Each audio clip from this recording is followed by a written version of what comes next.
Եվ այսպես վարչապետն այցելել է Պաշտպանության նախարարություն, ներկայացվել է գերատեսչության 2025 թվականի գործունեության հաշվետվությունը։ Քննարկվել են նաև նախարարության առաջիկա ծրագրերը, առաջնահերթություններն ու զարգացման հիմնական ուղղությունները։ 2025 թվականին չբացահայտված սպանություն չի եղել։ Ներքին գործերի նախարարը վարչապետին ներկայացրել է տարվա հաշվետվությունը, գործունեության առաջնահերթ ուղղություններն ու ռազմավարական մոտեցումների առաջընթացը, անդրադարձել նախարարության թվայնացման օրակարգին, քրեական ու համայնքային ոստիկանության ֆունկցիոնալի թվայնացման ծրագրին։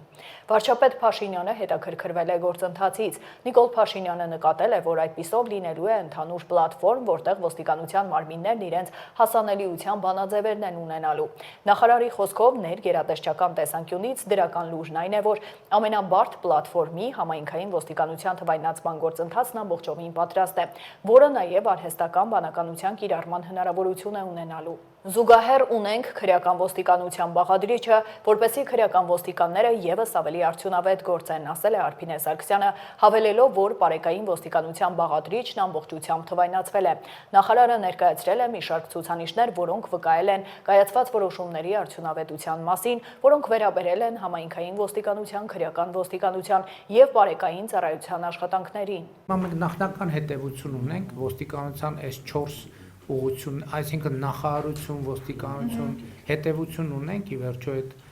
բարեփոխումների բովանդակային հատվածի մասին ճիշտ ճանապարհով ենք գնում։ Պարոն վարչապետ, մենք առանձնացրել ենք որոշակի ցուցանիշներ, որոնք իմ գնահատմամբ վկայում են մեր կայացրած որոշումների արդյունավետության մասին։ Երբ որ մենք խոսում ենք օրինակ քրեական ոստիկանության մասին, նկատում ենք, որ տարբեր տեսակի թմրամիջոցների առգրավումը, եթե համադրենք 2024 թվականի հետ, սա իհարկե հանրապետական պատկերն է, բայց նկատենք ինչ փոփոխություն ունենք 768 կիլոգրամը 426 կիլոգրամի դիմաց։ Ընդ որում սա բնականաբար այդ մանր չափերի մասին չի խոսքը։ Ձեր հանձնարարականով մենք կենտրոնացել ենք արտադրական շղթա եւ ներմուծման շղթայի վրա։ Սրա արդյունքում է, որ մենք մեծ խմբականակներով նմանատիպ պատկեր ունենք եւ թույլ չենք տալիս հետագայում մանր չափերի շրջանառությունը։ Պետությանը եւ համայնքին պատճառված նյութական վնաս։ Մենք հիմա ամբողջ հանրապետության հողային հատկապես հարցերով կատարված գործարքներն ենք վերլուծել եւ քրեական ոստիկանության կողմից բացահայտվել է պետությանը եւ համայնքին պատճառված 25 միլիարդ դրամի չափով վնասի հետ կապված առերևույթ հանցագործության դրվագներ, դրանք ընդհանցքավորվել են։ 4 խոշորամասշտաբ ներդրումային խարդախություններով զբաղվող կիբեր խմբեր ենք բացահայտել։ Համայնքային ոստիկանության մասով, եթե նախկինում մեր դատական համակարգի գործընկերները դժգոհում էին, որ նիստերի հետ կապված հարցեր ունեն, հիմա իրանք էլ են արձանագրում, որ այլևս 98% կատարողական ունենք ուղեկցումների ապահովման, որովհետև նոր տրանսպորտային միջոցներ ունենք, հաստիկներ ենք ավելացրել, որակով ենք ավելի ուղեկցումներ ապահովում։ Բայց նաև մի քիչ մենեջմենտն էլ փոխեցին։ Այո։ Նաև առգրաված հայտնաբերված կամավոր հանձնված հրազենի թվաքանակն էլ եթե դիտարկենք 42.2% աճ ունենք այս մասով, ապօրինի ворցված ձկների մասով, սա ջրային պարեկային ծառայության աշխատանքի արդյունքն է, այս տարի 2.5 տոննա ձուկ ենք առգրավել, բայց շեշտը ընթացիկ պիտի դնենք ավելի շատ կանխարգելման կոմպոնենտի վրա։ Բայց ընդհանուր հանցավորության շարժընթացի հետ կապված երևում է էֆեկտիվություն, այսինքն նույն ձեր ասացի հետևությունը կարող ենք անել նաև այդտեղ։ Այո, մենք 4 հենասյուները ձևավորել ենք։ Եվ մեր համար կարևոր է ֆիքսել, որ 4 հենասյունային ուղղությունները հիմնական ուղղություններն են ոստիկանության։ Պարեկային ծառայության մասով, եթե նայենք ցուցանիշը, հանցավորության ընդհանուր կառուցվածքի տրամաբանության մեջ 1/3-ը պարեկային ծառայության բացահայտումներն են։ Ընդ որում, եթե անցած տարի եղել է դա 11695, այս տարի շուրջ 15000 դեպք է պարեկային ծառայությունը բացահայտել։ Էլ չեմ հաշվարկում, որ մենք չնայած որ առաջնահերթությունը տվել ենք ճանապարհային երթևեկության անվտանգությանը, բայց այս կոմպոնենտը եւս տեսադաշտից բաց չենք թողել։ Գվարդիայի գործիքակազմը եւ ֆունկցիոնալը շատ հստակ է, տարբերվող, որևէ ձևով չի հատվում, ընդ որում մշակութային փոփոխություն ենք նաեւ նկատում գվարդիայում շատ դրական։ Հիմա հետիոտն կարգախմբեր ունենք ոստիկանական գվարդիայի։ Իրենք պատտվում են, բակեր են մտնում, տարբեր հրապարակներ, այգիներ, այնտեղ թմրամիջոցի դեպքեր ունենք հայտնաբերված, սառը զենքի հայտնաբերման դեպքեր ունենք։ Շարժունությունն է փոխվել, հա։ Այն ժամանակ միտեղ խմբված մնում են եւ առանձնապես եթե հատուկ կարիք չէր ելնում, հիմա ուղղակի բաներ ըստ էության հետիոտն բարեկություն է։ Այո։ Ու այստեղ ինչն է նաեւ կարեւոր, որ ոստիկանության գվարդիան չպիտի իրեն ընկալի միայն հասարակական կարգի եւ անվտանգության ապահովող հավաքների ժամանակահատվածում, Ոստիկանության ծառայողեն ցանկացած ազատ ժամանակահատվածում պիտի լծված լինեն ոստիկանի առջև դրված խնդիրների իրականացմանը։ Եվ մենք ունենք 146 հանցագործության դեպք, որն արդեն ընդ որում շուրջ 2 ամսվա կտրվածքով, որոնք որ բացահայտվել են հենց գվարդիայի ծառայողների կողմից։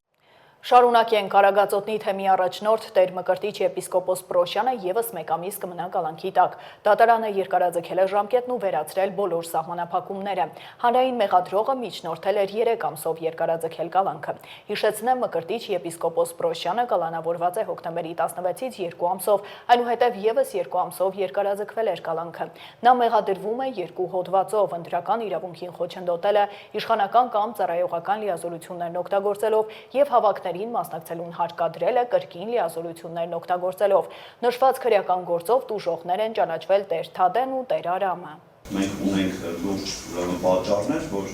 պետությունը պիտի մեզ անվտանգություն տրամադրել, որովհետև այստեղ հնարավոր է, որ վնասվեր ոչ միայն ես, այլ նաև իմ ընտանիքը եւ նաև ինձ հետ տուժող Տեր Թադեի ընտանիքը եւ կա տեսանյութերը նախաքննական մարմին մենք տրամադրել ենք, թե ինչպես են շրջափակել մեր տունը, ինչպես են վախեցրել ինձ, իմ կնոջը, երեխաներիս։ Շարունակության մեջ պիտի շեշտեմ, որ մենք նաև մեր կարգալուծությունը չենք ընդունում, որովհետև նոր հարգարժան փաստաբանն ասաց, որ փաստացի այս մարդիկ կարգալուծ եղած են եւ որևէ առնչություն չունեն հայ առաքելական եկեղեցու հետ։ Ուզում եմ հարգարժան փաստաբանին որպես հոգևորական տեղեկացնել, որ եթե անգամ ընդունենք մեր կարգալուծությունը, դա դեռ չի զրկում մեզ հայ առաքելական եկեղեցու ուրեմն զավակ լինել եւ կարգալուծությունը դեռ չի նշանակում առհասարակ հայ առաքելական եկեղեցուց լինել դուրս եւ որոշողը կարծում փաստաբանը չպետք է լինի, մենք հայ առաքելական եկեղեցու անդամ ենք, թե ոչ։ Հաջորդը, որ դարձյալ կուզեմ շեշտել, այստեղ կարևոր է, որ մենք գիտակցենք ու հասկանանք, որ բացի մեր հոգևորական լինելը, մենք նաև Հայաստանի Հանրապետության քաղաքացիներ ենք եւ որպես Հայաստանի Հանրապետության քաղաքացիներ, եթե մեր իրավունքները ոտնահարված է, իսկ մենք այստեղ տեսնում ենք, որ փաստացի, ուրեմն եկեղեցական վերադասը իր արտոնություններից օգտվելով նաև եկեղեցական հակականոնական կեցվածք է ընդգրկել, ընդունել, որովհետև տվյալ մարմինը, որը որ զբաղվում է մեր կարգալուծություններով, դրա ոչ բոլոր անդամներն են ստորագրել, այսինքն այն մարմինը, այն խորհուրդը, որը ստեղծվել էր կարգալուծությունների հարցը քննարկելու համար, այդ մարմնի ոչ բոլոր անդամներն են համաձայն եղել մեր կարգալուծության հետ։ Հետևաբար տվյալ մարմինը այնտեղ էլ անգամ խնդիր կա, որտեղ ստեղծված մարմինը իր գնահատականը բացասական է տվել, իսկ Ամենայն հայոց կաթողիկոսը հաշվի չի առել այդ մարմնի տված գնահատականը։ Եվ վերջինը, որ կուզենամ կրկնել, այստեղ փաստաբանը շեշտեց, որ այս մարդիկ հաշվի չեն առել ամենայն հայոց կաթողիկոսի խոսքը։ Ես ինքս անձամբ ուզում եմ շեշտել, որ ես հաշվի եմ առել ամենայն հայոց կաթողիկոսի խոսքը, այն հրահանգը, որ իջեցվել էր ընդհանուր այս իրավիճակի չստեղծման համար, բայց փաստացի հակառակ կողմը ինքը առաջինն է հերքել կամ չի կատարել ամենայն հայոց կաթողիկոսի խոսքը։ Իսկ դուք փաստացի ներկայում եք հովանարանքում եք աշխատում։ Այո, ծառայություն եք։ Այո, քանի որ չեմ ընդունում իմ կարգալուծությունը եւ պաշտոնի չարաշահում եմ համարում դա, շարունակում ծառայել։ Իսկ թե հոգեվորականները դուք ինչ-որ շփվում եք, ընդհանուր թե դուք գնում եք հովանավան, հիմա չեք շփվում, այսինքն թե ես ճիշտ եմ հասկանում, կենտրոնական մարմինը գտնվում է աշտարակում։ Կենտրոնական մարմինը գտնվում է աշտարակում, առհասարակ ինչի վերաբերում է կալանքի հարցով մնա թե չմնա, բայց քանի որ թեմի կողմից շարունակում էին խոչընդոտել մեր աշխատանքը եւ կամ վարչական ղեկավարն է խոչընդոտում կամ միգուցե նաեւ թեմի նախկին առաջնորդը, հետեւաբար մենք մեր այս աշխատանքային process-ի մեջ խոչընդոտների հանդիպել ենք եւ ոչ թեմը ունի վարչական խորհուրդ, այո, թեմի վարչական խորհուրդը հաշվի չառնելով մեր անմեղության կանխավարկածը որոշակի խոչընդոտներ է հարուցել մեր ծառայության մասին։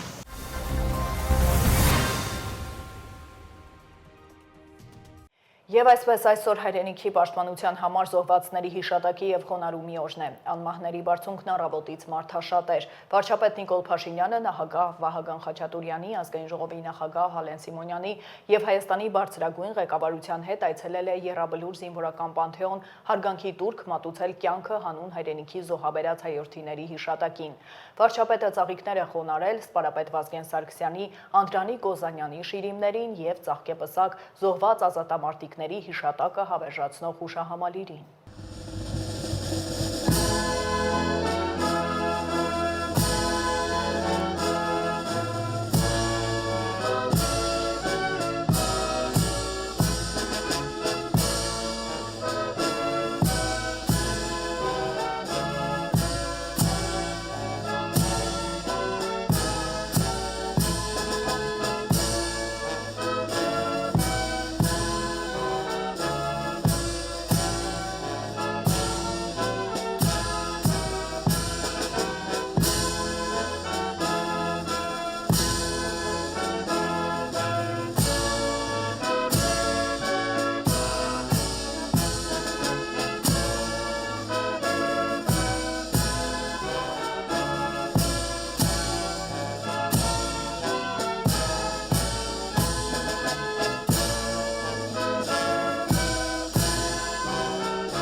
Արցախի կանչը հուշահամալիրի մոտ տերունական աղոթք է հնչեցրել Դադիվանքի վանահայր Տեր Հովանես Քահանա Հովանեսյանը։ Մենք պարտավոր ենք ամեն օր, ամեն ժամ, ամեն շաբաթ ու ամեն ամիս հիշատակել մեր տղաներին։ Այն տղաներին, որոնք նահատակվել են հանուն հայոց ազգիս, փառք մեր տղաներին, փառք նրանց, ովքեր հիմա մոտեցել են երկնային զորքին։ Այսօր մեր երկնային զորքի հիշատակի օրն է։ Աստված օրհնի ձեզ, եռաբլուրում ասել է Տեր Հովանեսը։ Ոմանք ասում են 27-ը լավ օր չի, ճիշտ օր չի, դա թող մնա այն մարդկանց համար, ովքեր որ որոշել են, բայց մենք պարտավոր ենք ամեն օր, ամեն ժամ, ամեն շաբաթ, ամեն ամիս հիշատակել մեր տղաներին։ Այն տղաներին նորից եմ կրկնում, որոնք իրենց ամենաթանկն են նվիրել հայրենիքին և նահատակվել են անուն ազգիս հայոց։ Փառք մեր տղաներին, փառք նրանց, ովքեր որ հիմա միացել են երկնային զորքին։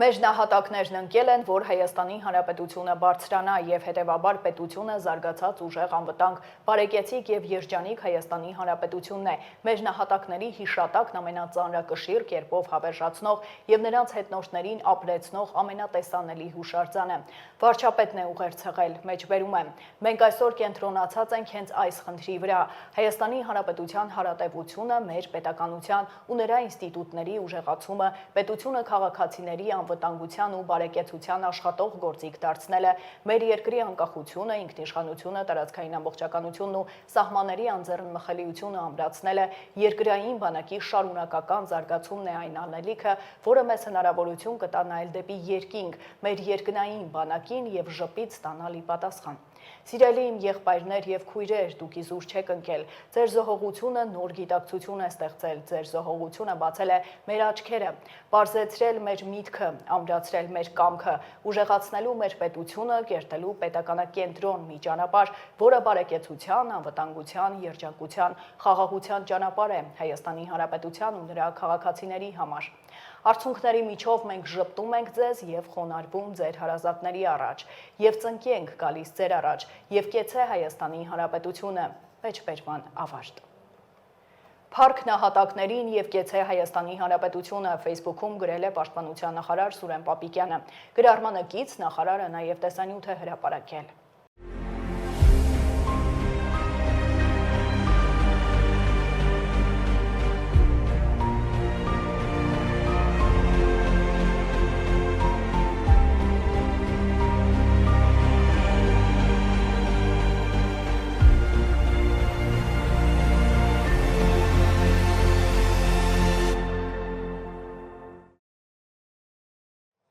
Բանակում ինքնասպանության դեպքերը նվազել են, Պաշտպանության փոխնախարարն է հայտարարել լրագրողների հետ զրույցում։ Արման Սարգսյանն ասել է, որ Պաշտպանության նախարարը խորհուրդ է տվել քաղաքական գործիչներին և առհասարակ հասարակությանը, նաև լրագրողներին, որ պետք չէ այդ լուրերի տարածողը դառնալ և դժբախտությունների ու մահերի մունետիկը լինել։ Փոխնախարարը նաև նշել է, թե նախորդ տարի ծառայության հետ կապված քանի մահվան դեպք է գրանցվել։ ՊՆ-ի էջը նաև հրապարակել է, որ վերջին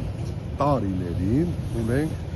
դեպքերի նվազում և այդ հարցը չարչկված հարց է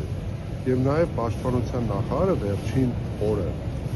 խորհուրդ տվեց քաղաքական գործիչներին և առհասարակ հասարակությանը և նաև ես լրագրողներին այդ կոչը կարող է հնչել, որ պետք չի այդ լուրերի տարածողը դառնալ և դժբախտությունների ու մահերի մունետիկը լինել։ Եթե չեմ սխալվում, պարոն Պապիկյանը հենց այդպես բնութագրեց, որովհետև նախորդ տարի ընդամենը ծառայության հետ կապված եղել է 6 մահվան դեպք։ Մնացած թիվը, որը ուռճացված ներկայացնում է, դրանք սովորական կենսաբանական մահեր են, որոնք մարդիկ են, մեր հասարակության անդամներ են, որոնցից մեկը սրտամկանի ինֆարկտով, մյուսը մեկ այլ հիվանդության բերումով մահացել է։ Շուրջ 2 շաբաթ առաջ կանված ինքնասպանության հաստատ զինծառայողների կապված ինչ կարող է հնարավոր է և դեպքեր լինեն, Չէ, նկատում եմ կալանավորվածը, զինծառայող է, սպայ։ Տղայական այդ խոսակցությունները վերացրել եք մարմնից։ խոսակցության։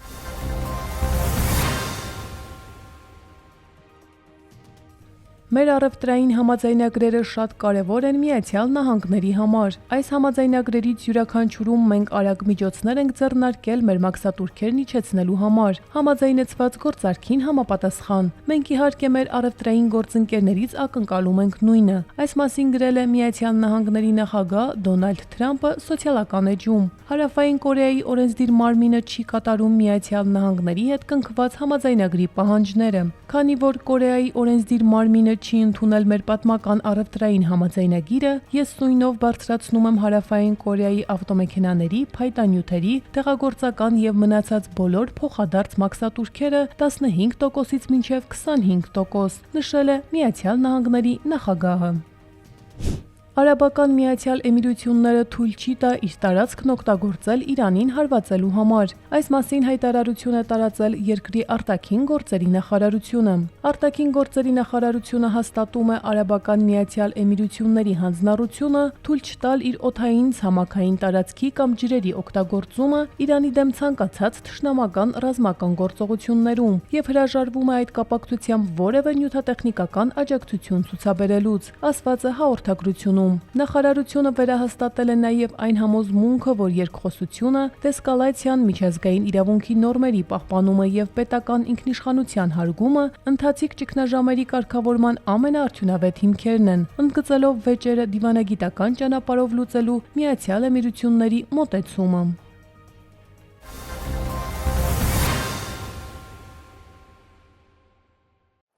Եվ այսպես հայկական բանակը 34 տարեկան է, օրը նշվում է հունվարի 28-ին, քանի որ 92 թվականի նույն օրն է ընդունվել Հայաստանի Հանրապետության պաշտպանության վերաբերյալ որոշումը։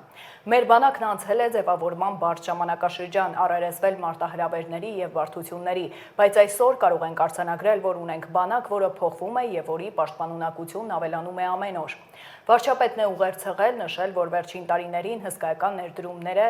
եղել եւ թվարկել է բարեփոխումները, որոնցից է կամավոր ատեստավորման ծրագիրը։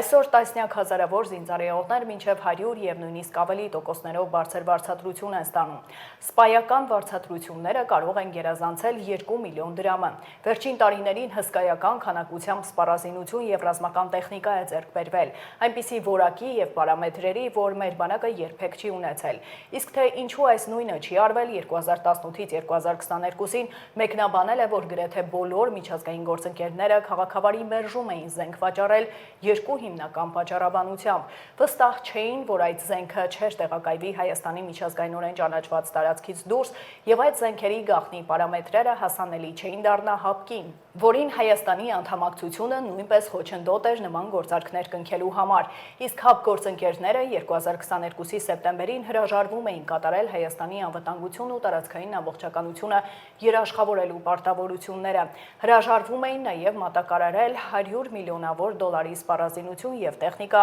ինչի համար Հայաստանն արդեն վճարել էր։ Հայաստանի Հանրապետության բանակն իր միջազգայինորեն ճանաչված 29743 քառակուսի կիլոմետր տարածքի պաշտպանությունից դուրս այլ խնդիր չունի եւ չի ունենալու, բացառությամբ միջազգային պայմանագրերի հիման վրա խաղաղապահ առաքելություններին մասնակցությունը։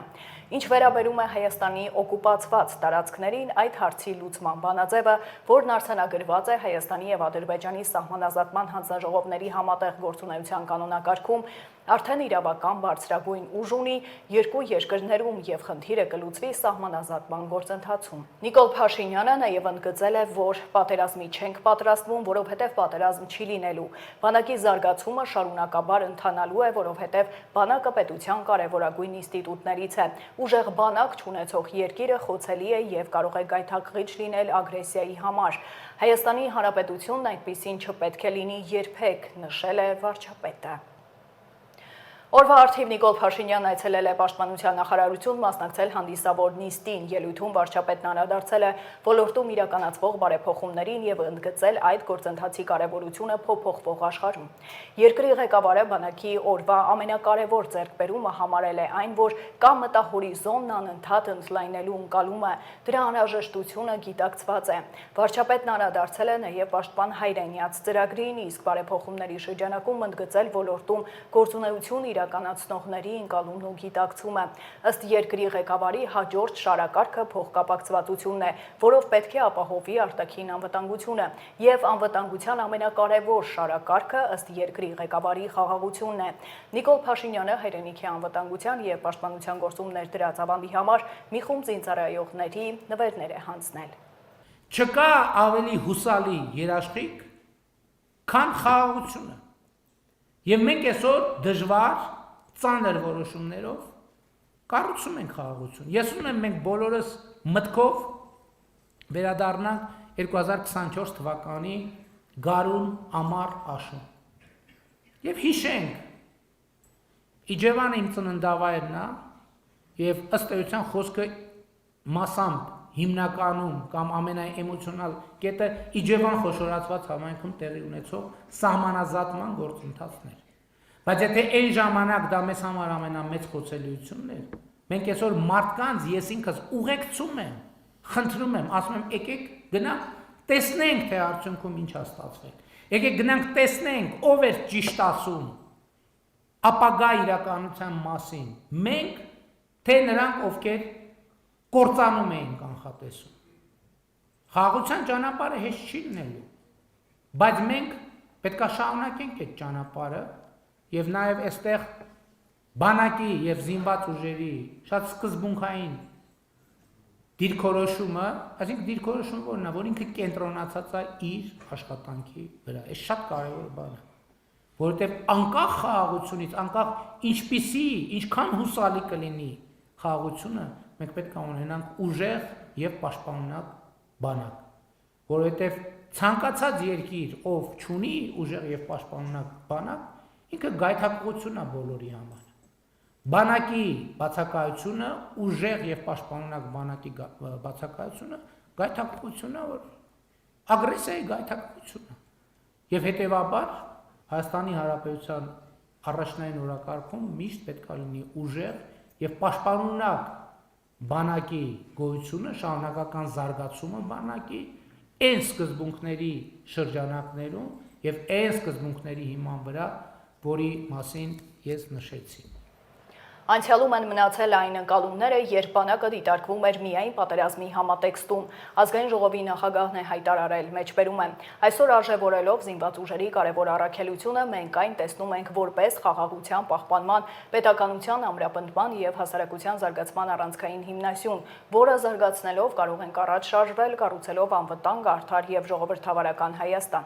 Կրկին խոնարհվում ենք ծառայության ընթացքում զոհված մեր զինվորների հիշատակի առաջ եւ մեր երախտագիտությունը հայտնում բոլոր նրանց, ովքեր իրենց ծառայությամբ ամրացնում են մեր երկրի անվտանգությունն ու ապագան։ Փառք Հայոց բանակի ինկեցե ազատ անկախ ու ինքնիշխան Հայաստանի Հանրապետությունը, գրել է նա։ Եռաբլուրում այսօր մարդաշատեր քաղաքական գործիչներն ու քաղաքացիներն են այցելել ծաղիկներ խոնարհել։ Բանակը մեր խոնարհումն է, ինչ էլ ուզում է լինի։ Բանակի գոյությունը մեր հպարտությունն է, մեր երկրի հպարտությունն է։ Տարին ոչ թե մի անգամ ամեն օր պետք է այդ հպարտությամբ ապրենք։ Եռաբլուրում լրագրողների հետ զրույցում ասել է Ազգային ժողովի պաշտպանության եւ անվտանգության հարցերի հանձնաժողովի նախագահը։ Այնինչ անում ենք ամեն անգամ հիշելով մեր ընկերներին, հիշելով անցած ուղին եւ հիշելով իրենց, նաեւ կառուցում ենք մեր ապագա բանակի կարիքները, որը մեր երկրի անվտանգության հիմնական երաշխավորն է, ասել է Անդրանիկ Քոչարյանը։ Նա անդրադարձել է նաև հունվարի 27-ը հիշատակի օր սահմանելուն։ Այսօր մեր ավանդությամբ եւ բանակի եւ խոնարհումի օրեր հիմա բաժանվեց եւ պետքա խոնարհումը իր տեղը հարթի, որտեղ դա էլ շատ կարևոր է եւ բանակի տոնը, որպես բանակի տոն, պետքա նշվի այն ինչ որ անում ենք ամեն անգամ հիշելով մեր ընկերներին, հիշելով անցած ուղին եւ հիշելով իրենց, նաեւ կառուցում ենք մեր ապագա բանակի կարիքները, որը որ մեր երկրի անվտանգության հիմնական երաշխավորն է։ Լրագրողների հետ զրույցում ԵԿՄ նախագահը կոչ է արել ոչ բանակը մանիպուլյացիա անել, ոչ էլ եռաբլուրն ու հանգիստ թողնել բանակը։ Սասուն Միքայելյանն ասել է, որ այսօր մեր գերխնդիրն է գնալ խաղաղության, ընթացքում կերևա։ Մենք փայլուն մեր հաղթանակները տարել ենք համախմբված։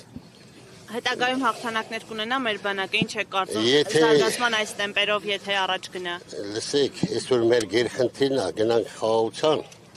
ընթացքում կերևա, մի բերեք ստեղես ինչ որ բաներ ասեմ, մեր ադրբեջանական սայթերը սաղինձանից են խոսում։ նյութեր են գցում։ Ստեղին չնում են, դրանք վերցնում են, վերլուծում են, դնում են։ Հանգիստ մնացեք, հետագան հետո կերևա։ Բայց այսօր մեր գերխնդիրը մեր բանակի կայացման,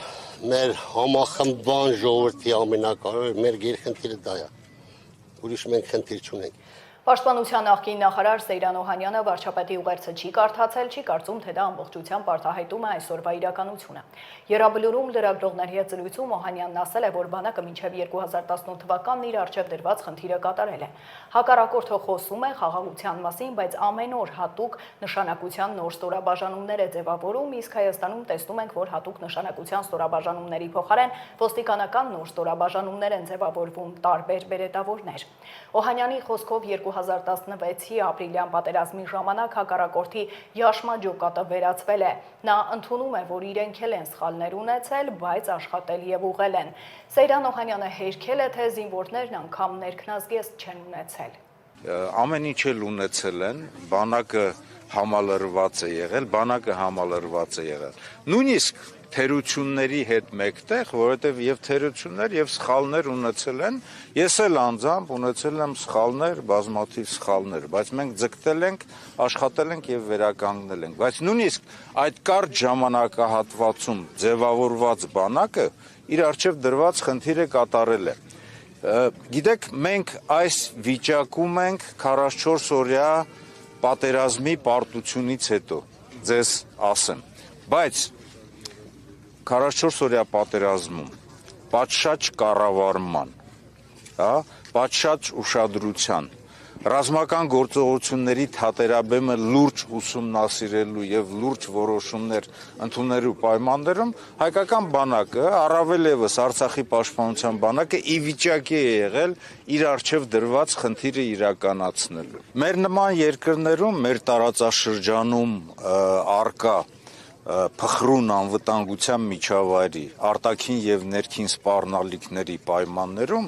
մեր նման երկրները կարող են իրենց անվտանգությունն ապահովել ոչ միայն միայնակ իրենց ազգային երաշխիքների ձևավորման, բանակի հզորացմամբ, այլ նաեւ պարտադիր կերպով հավաքական անվտանգության, դաշնակցային հարաբերությունների պայմաններում։ ՀԱՊԿ-ի հետ հարաբերությունները փչացրել է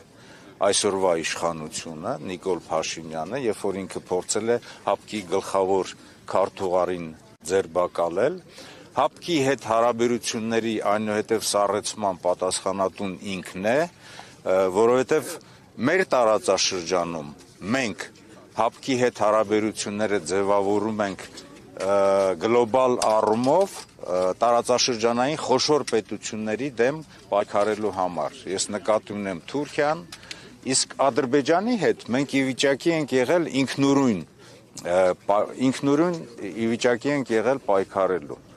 Երևանի Ռոբերտ Աբաջյանի անվան 147 դպրոցի բակում բացվել է Արցախի հերոս Ռոբերտ Աբաջյանի արձանը։ 19-ամյա Ռոբերտը զոհվել է քարոզիա պատերազմի ժամանակ Մարտակերտի ուղղությամբ տեղակայված դիրքը պաշտպանելիս։ Ցուցաբերած բացառիկ քաջության եւ արիության համար 2016-ի մայիսի 8-ին Արցախի Հանրապետության նախագահի հրամանագրով հետմահու պարգևատրվել է Արցախի հերոս բարձրագույն կոչմամբ ու ոսկե արծիվ շքանշանով։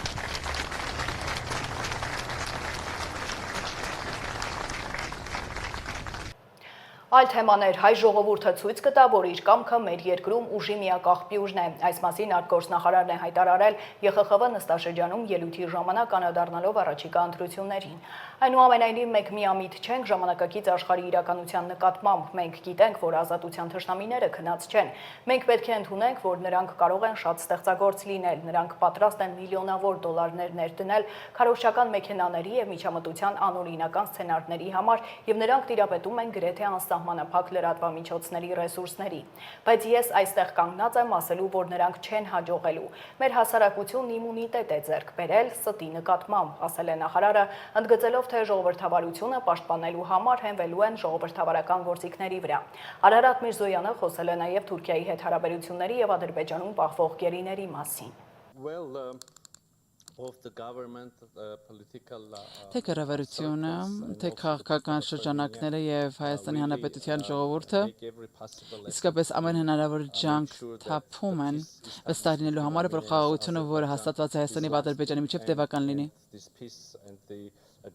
Եվ որ այս խաղաղությունը եւ համաձայնագրերը, որ մենք արդեն ձեռք ենք բերել Հայաստանի եւ Ադրբեջանի միջեւ, կօգնեն մեզ թե երկու երկրների միջև, թե տարածաշրջանը բերելու համագործակցության եւ բարգավաճման շրջանի բերենք։ Միևնույն ժամանակ գիտակցում ենք, որ կան բազմաթիվ հարթություններ այս բարդագույն խնդրի, մեկը հումանիտար խնդիրն է, այո, անհետ կորած անձանց ճակատագիրը, պահվող անձանց ազատ արձակումը, այն 19 պահվող անձանց, գերությունից ազատ արձակումը Ադրբեջանից, սրանք հարցեր են, որոնց պետք է անդրադառնալ թե կառավարությունը, թե քաղաքասարակությունը Հայաստանի Հանրապետության, շարունակում ենք մեր ջանքերը եւ մեր բանակցությունները, մեր քննարկումները նախ եւ առաջ Ադրբեջանի գործընկերների հետ, բայց միևնույն ժամանակ մեր միջազգային գործընկերների հետ, քանի որ ձեր աջակցությունը, ձեր ներդրումը շատ կարևոր այս հարցի շուրջ հույժ կարևոր է, վճռորոշ նշանակություն ունի եւ մեծապես կգնահատվում է։ Շատ ինտենսիվ եւ բեղմնավոր արգասաբեր երկխոսություն ունենք մեր թուրք գործընկերների հետ, շատ հարուստ է մեր օրակարգը։ Կա հանձնառություն եւ պատրաստակամությունը, որը արտահայտված է բազմիցս երկու կողմերի կողմից, որ վերջնանպատակը հայ-թուրքական երկխոսության դա դիվանագիտական հարաբերությունների հաստատումն է երկու երկրների միջև պաշտոնապես ֆորմալ եղանակով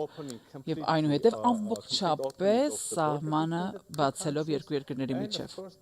եւ անշուշտ ստեղծել այնուհետեւ համագործակցությունը։ Առ այսօր երկու երկրները մեզ հաջողվել է զանազան վստահությունը ամրապնդող միջոցառումներ իրականացնել Գյումրի կարծ երկաթուղին, սրա շուրջ այսօր ես խոսվեց, որ կվերականգնվի եւ այս երկաթուղով տեղափոխում տարանցում կիրագործվի հիմնական հարցը այստեղ, եթե շատ անկեղծ լինեմ, հարցը այստեղ ոչ թե ինչն է, արդեն համաձայնել ենք ինչի շուրջ, այլ երբ։ Եվ իմ հույսն է,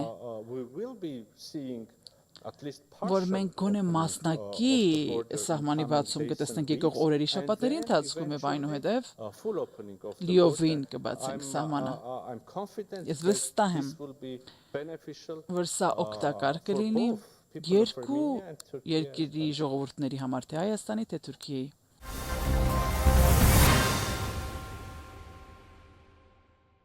Եվ այսպես Ստրասբուրգյան քննարկումներին է անդրադարձել վարչապետը, հարցին արդյոք չկա մտահոգություն, որ եվրոպացիներն անդրադարձել են եկեղեցի պետություն հակամարտությանը, Փաշինյանն ասել է, որ միջազգային հարթակներում որևէ հարցի քննարկման հետ կապված խնդիր չունեն, որովհետև իրենց գործելակերպը թափանցիկ է, հստակ ու հիմնավոր։ Չկա եկեղեցի պետություն հակամարտություն, կա եկեղեցում իշխանությունը ուզուրպացրած անձ։ Նա ոչ մի պայմանով չի կարող լինել այդ պաշտոնում։ Մենք հնարավոր բոլոր օրինական ու թույլատրելի միջոցները ձեռնարկելու ենք նրան իրեն ոչ արժանի տեղից դուրս բերելու համար, ասել է վարչապետը։ Մենք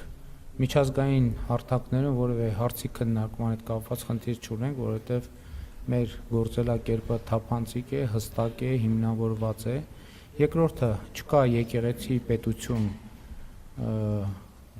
հակամարտություն, ինչպես դուք նշեցիք, կա եկեղեցում իշխանությունը ուզուրպացրած անձ, որը ոչ մի պայմանով չի կարող լինել այդ պաշտոնում եւ մենք բոլոր հնարավոր միջոցները թույլատրելի եւ օրինական ձեռնարկելու ենք նրան իրեն ոչ արժանի տեղից դուրս բերելու համար։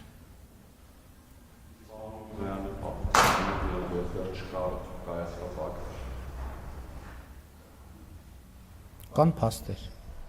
Նիկոլ Փաշինյանը նաև արձագանքել է երկրորդ նախագահի հայտարարություններին, նշել, որ Արարատ թե Արագած հարցը հետևյալի մասին է՝ պետություն թե չպետություն։ Հայաստանի Հանրապետության միջազգայինորեն ճանաչված տարածքում կա Արարատ եւ դա Արարատ խոշորացված համայնքն է եւ Արարատի մարզն է, բայց Արարատ սար Հայաստանի Հանրապետությունում չկա, ասել է Նիկոլ Փաշինյանը, նաև պատասխանել հարցին, թե ինչ կետի են հասցրել Հայաստանը։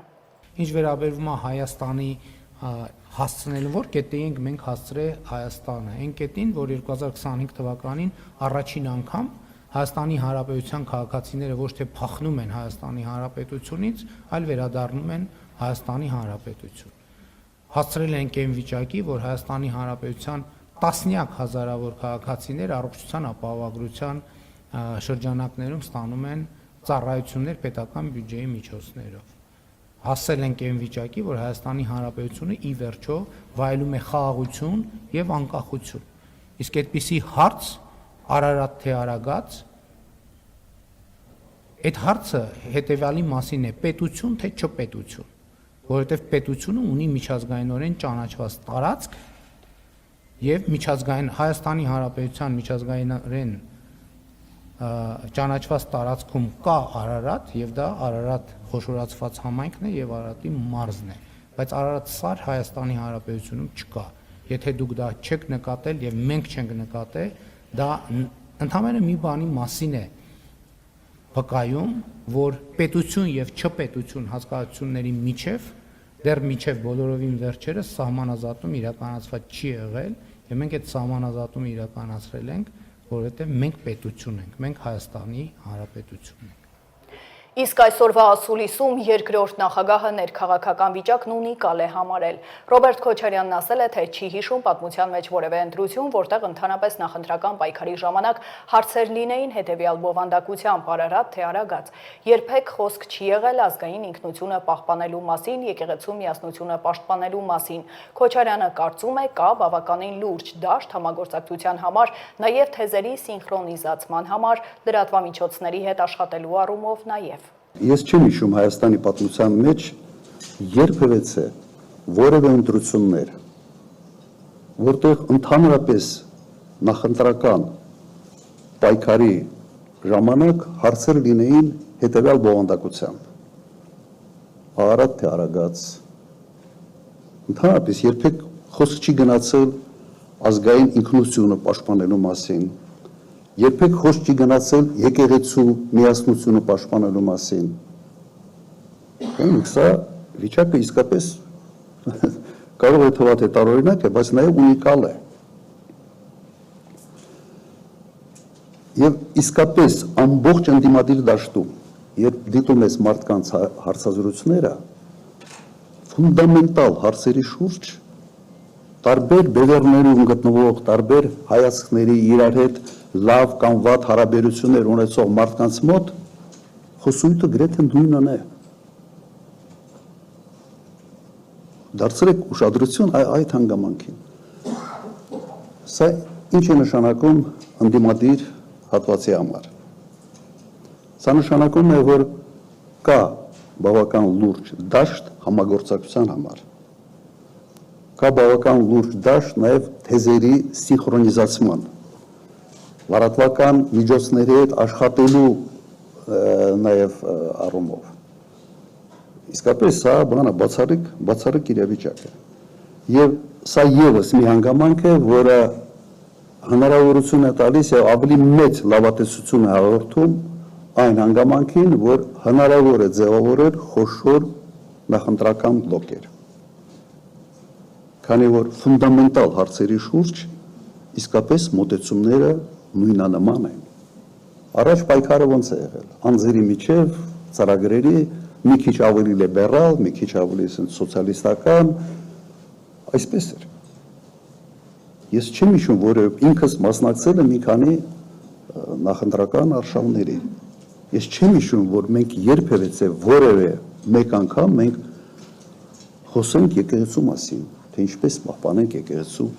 միասնությունը։ Երբեք չի եղել հարցականի տակ հայկական ինքնությունը։ Երևանի ընդհանուր իրավասության առաջին ատյանի քրեական դատարանի Շենգավիթի նստավայրում շարունակվել է Սրբազան պայքար շարժման առաջնորդ Բագրատ Սրբազանի եւ շարժման մյուս մասնակիցների գործով դատական հերթական նիստը։ Բագրատ Սրբազանին մեղադրանք է առաջադրվել այն բանի համար, որ նա իր կողմից նախաձեռնված եւ ղեկավարվող Սրբազան պայքար անվանմամբ շարժումն իրականացնելու ամիսների ընթացքում չկարողանալով Հայաստանի Հանրապետության սահմանադրությամբ թույլատրված եղանակներով իրագործել իր կողմից շարժման արչեւ դրված նպատակը, այն է Հայաստանում իշխանությունը ստանձնելը 2004-ի նոյեմբերից նպատակադրվել է այն իրագործել Հայաստանի սահմանադրությամբ չթույլատրված եղանակով։ Շարժման մի շարք մասնակիցների եւ այլ անձանց հետ նախնական համաձայնությամբ ձեռք են բերել ահաբեկչություն կատարելու եւ իշխանությունը զավթելու համար անհրաժեշտ միջոցներ եւ գործիքներ, ինչպես նաեւ դիտավորությամբ ստեղծել են այլ պայմաններ, այդ կերպ կատարելով իշխանությունը յուրացնելու նախապատրաստություն։ Բրյուսելում արտգործնախարարի մասնակցությամբ կայացել է քննարկում Եվրոպական խորհրդարանի արտաքին հարաբերությունների հանձնաժողովում։ Արարատ Միրզոյանը ներկայացրել է այս ֆորմատով նախորդ հանդիպումից հետո տեղի ունեցած նշանակալի փոփոխությունները, հատկապես Հայաստանի եւ Ադրբեջանի խաղաղության հաստատումն ու զարգացումները։ Հանգամանալից անդրադարձ է կատարվել տարածաշրջանային հաղորդակցությունների ապաշրջափակման ուղղությամբ պայմանավորվածությունների կյանքի կոչմանը արկա ձեռքբերումներին։ Միրզոյանն ու Եվրոպական խորհրդարանի պատգամավորները մտքեր են փոխանակել Հայաստան-Եվրամիություն հարաբերությունների խորացման հեռանկարների շուրջ, ընդգծելով գործընկերության ռազմավարական օրակարգի կյանքի կոչման հարցում արկա ընդգծված պատրաստակամությունը։ Նախարար Միրզոյանը պատասխանել է միջազգային տարածաշրջանային զարգացումներին, խառնածին սպառնալիքներին եւ դրանց արդյունավետ հակազդման ուղղությամբ գործադրվող ջանքերին առնչվող հարցերին։ Արտաքին գործերի նախարարը նաև հանդիպել է Եվրամիության ընդլայնման հարցերով հանձնակատար Մարթա Կոսի հետ, քննարկել են նախորդ տարվա դեկտեմբերին ընդունված Հայաստան-Եվրամիություն ռազմավարական օրակարգի իրականացմանը վերաբերող հարցերի լայն շրջանակ։ Անդրադարձ է կատարվել մայիսին Երևանում կայանալիք Հայաստան-Եվրամիություն գագաթնաժողովի առաջիկայում նախատեսվող բարձրաստիճան այցերի օրակարգային հարցեր։ Նախարարի եվրոպական այցին հաջորդում են ուղերձները Մոսկվայից։ Արտգործնախարարությունը հայտարարել է, թե Եվրամիության հետ Հայաստանի արագացված մերձեցումը բացասական հետևանքներ կունենա ինչպես Ռուսաստանի հետ դաշնակցային հարաբերությունների, այնպես էլ հետխորհրդային տարածքում ինտեգրացիոն գործընթացների զարգացման համար։ 10-ին տված հարցազրույցում հայտարարել է արտգործնախարարության եվրոպական խնդիրների վարչության տնօրենը։ Մեկնաբանելով Եվրամիությանը միանալու Երևանի մտադրությունը, Վլադիսլավ Մասլենիկովը նշել է, որ հաշվի առնելով Եվրամիության արագ վերափոխումն, ագրեսիվ ռազմաքաղաքական դաշինքի եւ Ռուսաստանի հետ բախման ուղղված նրա ռազմավարական կուրսը, այս կազմակերպությանն անդամակցելու Հայաստանի հետաքրքրությունը չի կարող չմտահոգել։